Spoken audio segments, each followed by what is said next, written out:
तुम्हारी फाइलों में गांव का मौसम गुलाबी है, मगर ये आंकड़े झूठे हैं, ये दावा किताबी है।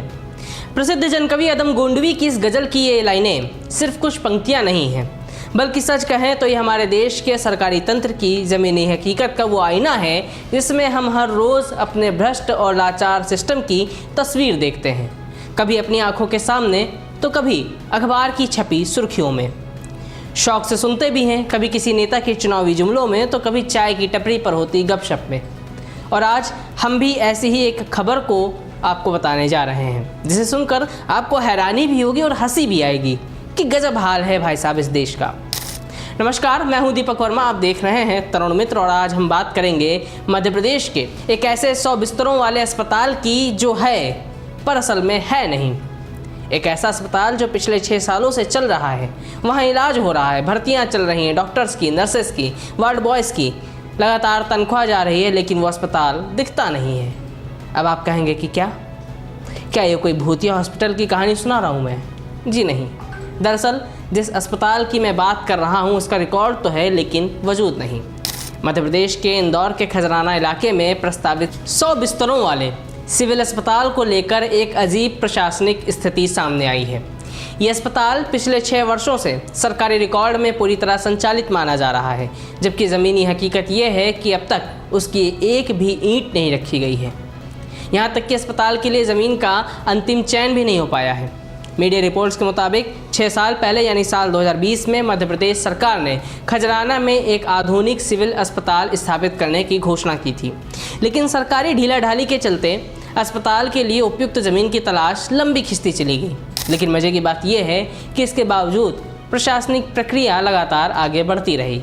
स्वास्थ्य विभाग ने इस अस्तित्वहीन अस्पताल के लिए डॉक्टर्स, नर्सेज और पैरामेडिकल कर्मचारियों सहित 87 पदों को मंजूरी दे दी। और इतना ही नहीं, इसके बाद वर्षों तक नियमित रूप से इन पदों पर नियुक्तियां और तबादले किए जाते रहे।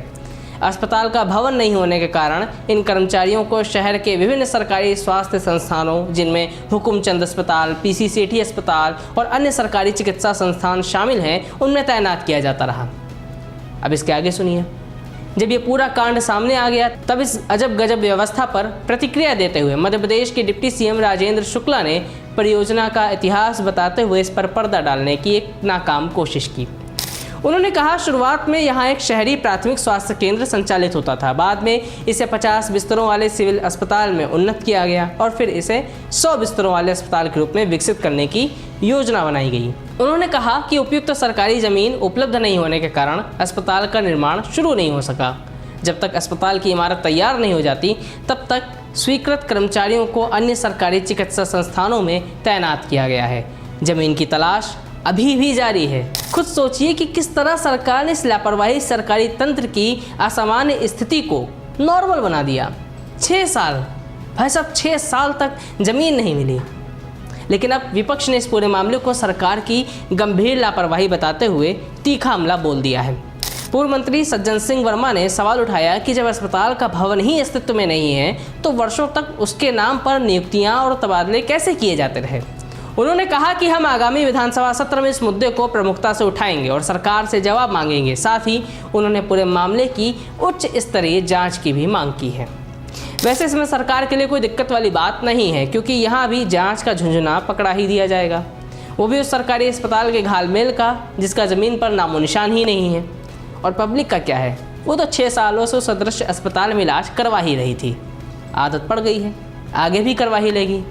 वैसे आपका क्या कहना है सरकार की इस कागजी व्यवस्था पर? हमें कमेंट बॉक्स में ज़रूर बताइएगा। मिलेंगे अगली वीडियो में, तब तक देखते रहिए तरुण मित्र। नमस्कार।